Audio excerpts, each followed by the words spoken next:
పేదవాడి పక్షాన నిలబడతాం, ప్రజా గొంతుకై నినదిస్తాం. వాయిస్ ఆఫ్ వాయిస్లెస్, తెలుగువారి మనస్సాక్షి సాక్షి టీవీ. సాక్షి టీవీ ప్రసారాల కోసం మీ స్థానిక కేబుల్ ఆపరేటర్ను వెంటనే సంప్రదించండి. కూటమి ప్రభుత్వంలో కబ్జా రాయిళ్లు రెచ్చిపోతున్నారు. ప్రతిరోజు ఎక్కడో చోట ఇదే వార్త మనం చూస్తున్నాం. అనాథాశ్రమాలను కూడా వీళ్ళు వదలట్లేదు. అనంతపురం జిల్లా గొట్టుకూరు గ్రామంలో 20 ఏళ్లుగా ఉంటున్న బెరాకా అనాథాశ్రమంపై కబ్జా రాయిళ్లు కన్నేశారు. స్థలాన్ని ఖాళీ చేయాలి అంటూ బెదిరింపులకు దిగారు. జేసీబీలతో అనాథాశ్రమాన్ని ధ్వంసం చేసి వృద్ధులకు నిలవ నీడ లేకుండా చేస్తున్నారు.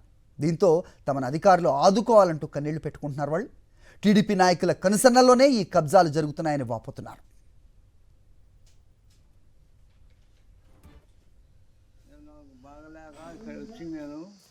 ఎవరు లేరు, నాకు భార్య లేరు, పిల్లలు లేరు, ఎవరు లేరు.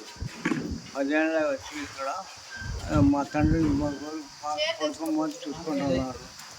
ఇప్పుడు వీళ్ళు వచ్చి బయటికి పోయినవి మనం చంపుతున్నారు. మాకు మనం యాడికి పోవాలి సార్? మేము ఇక్కడ చాలా మంది వెళ్ళిపోతే ఇప్పుడు ఎక్కడ వెళ్ళలేని పరిస్థితి సార్ మాది. ఇక్కడ ఎవరు కానీ మాకు సహాయం చేయడానికి ముందుకు రావడం లేదు. అందుకే అధికారులు ఒకటే అడుగుతున్నాను, దయచేసి ఎక్కడైనా కానీ అనాథలు, ఏ ఆశ్రమం ఈ ఆశ్రమం కాదు, ఎక్కడైనా అనాథలు బతకనివ్వండి, వాళ్ళకి ప్రాణాలు ఇవ్వమని అధికారులకి, కలెక్టర్ గారికి విన్నపించుకుంటున్నాం సార్. ఇక్కడ మేము ఆశ్రమానికి మా కొట్టిస్తే చాలు, ఏం అడగని వాళ్ళ గురించి ఆశించాం. మేము ఎవరైనా కానీ ఆశ్రమంలో అనాథులు సార్ మనకి. కానీ ఇప్పుడు పొమ్మంటే మాకు చావు తప్ప వేరే దారి లేదు మాకు ఇక్కడ చావడానికి. మీకు ముఖ్యమంత్రి గారైనా, ఎమ్మెల్యే గారికి, చంద్రబాబు నాయుడు గారికి, లోకేష్ అన్న గారికి అందరికీ విన్నవించుకుంటున్నాం సార్.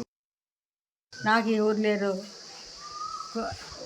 మగుడు చనిపోయినాడు సార్. కొద్ది నెల పైన వచ్చింది సార్. అన్నం జరగదు, కొడుకులు ఉన్నారు, కొడుకులతో అంతే సార్. మాకు అసలు ఉంటే మాకు సుఖమొచ్చు సార్. అంతే సార్. నాకు కొడుకులు లేరు, ఎవరు లేరు.